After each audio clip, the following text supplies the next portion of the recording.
Hey everybody, welcome back to Tim Travels. It's about 6:30 in the AM. We just drove overnight from Salt Lake City to Cheyenne, Wyoming, to the Walmart DC here. So I got my APU fixed. I'm very pleased with that. Luis did a great job. And hopefully that's the last time I need to be in the shop for that for a while. But apparently the problem I was having for several weeks is now cropping up with a lot of these APUs, and because of the excessive heat out west, and that is that the alternators are crap in the bed. So anyway, that's fixed, and I hope you can hear me okay, because my reefer's running. This is actually a live unload, so I'm just waiting for my door. But I had a chance to meet somebody, not yesterday, but the previous day at the terminal, and she's going through TNT right now. And we were just talking, we were both doing laundry and stuff, and we were just talking, and I was kind of sharing some of my experiences, insight, and also getting, learning a little bit about her, and then she subscribed to my channel, so that was really cool. But one of the things I was saying is that there's this debate, and you hear it from drivers about switching jobs, being like a serial job changer, or company mover, or whatever you want to call it. And I understand that people oftentimes feel like if they've had 4 jobs in 6 years, that it may be that they're going to be branded as a job hopper.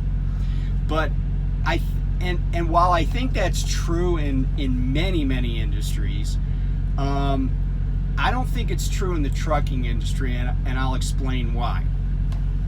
So I've talked to one company over the past couple of years in terms of their recruiting and stuff, who was basically like penalizing people for being job hoppers.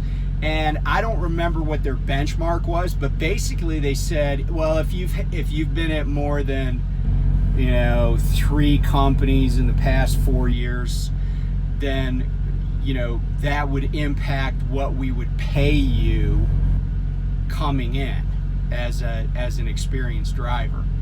And to me, that's kind of incongruent. Like, those are two things that are not related. Like, how much I'm worth as a driver should have zero to do with how many jobs I've had. As long as the jobs I had, I wasn't fired for cause, and cause could be many things, but like wrecking a truck, failing a drug test, being drunk in my truck, getting a bunch of speeding tickets, stuff like that. Because, if you're a company driver, you're an at-will employee, so somebody could be let go, but if there's not a compelling reason, then it might just be the company was downsizing or something. But the other, and I've seen a couple other companies that mentioned this, but I think it says more about the companies than it does about any applicant.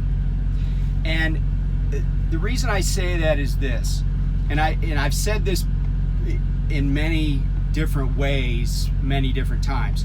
But if you're a solid driver, in other words, you do your job, you don't get in wrecks, you don't get tickets, all the stuff I just mentioned, you're not failing a drug test, you can pass a physical, you can pass the physical performance test like some companies have, like Knight Transportation had. By the way, I don't have a Knight shirt on today. I have a Prime shirt on, so I'm doing better, I think. But you know, as a driver, you know, you have to do what's in your best interest. You have to do what's in the best interest of, you know, your family or whoever it is that you need to be supporting or be cognizant of. And, you know, there's nothing wrong with leaving a company that's not working for you.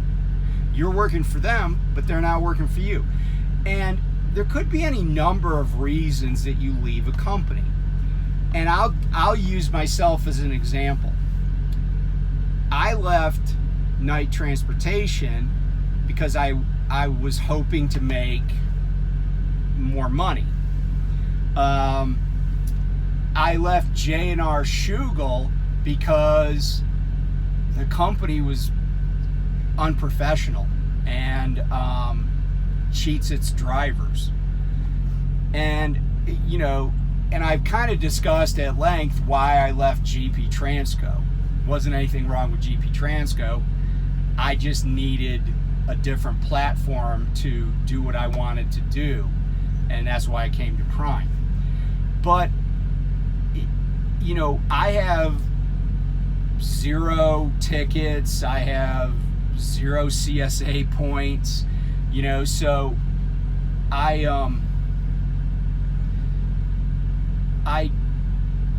haven't felt like I was impeded in what I wanted to do by changing jobs, and neither should you if you're a driver. If you got a solid record, I don't think changing jobs when you need to hurts.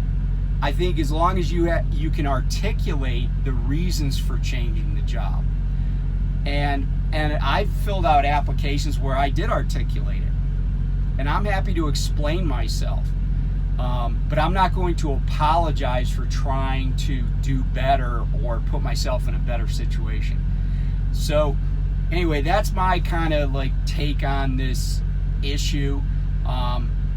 And I, you know, I've said this before too, the grass isn't always greener. I mean, obviously I left Knight, went to Schugel, and while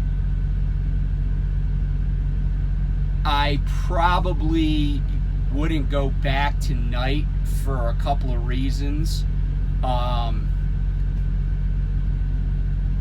would still, you know, consider it, but I probably wouldn't pull that trigger. But I went to Schugel with some expectations based on what the recruiter said and everything, and you know, I probably should have just stayed at Knight or picked a different place to go or something for a little, you know, stayed at Knight a little longer or picked a different place to go, because that was a bad, you know, that was a bad plan. However, I left Schugel to go to GP Transco, and that worked out great. So you never know what's going to happen. And you know, I just feel like there are way too many people that are afraid to make the move, even because they're like, oh, I got to stay here for a year or 2 years or whatever. And this is without consideration of, do you owe them any money or do you have a contract that you're breaking? That's a different kettle of fish. But if you're like, it's time to go, it doesn't matter how long you've been there. Things don't work out. And as long as you can articulate that on an application or even in an interview, not that trucking companies do too many interviews, but yeah, I think you should go. Move on to something better and do better for yourself. So I don't know if this is empowering or enlightening, but anyway, I share that with you, and I hope everybody's doing well, and we'll catch up to you and let you know what else we're doing here in a little bit. Talk to you later. Bye.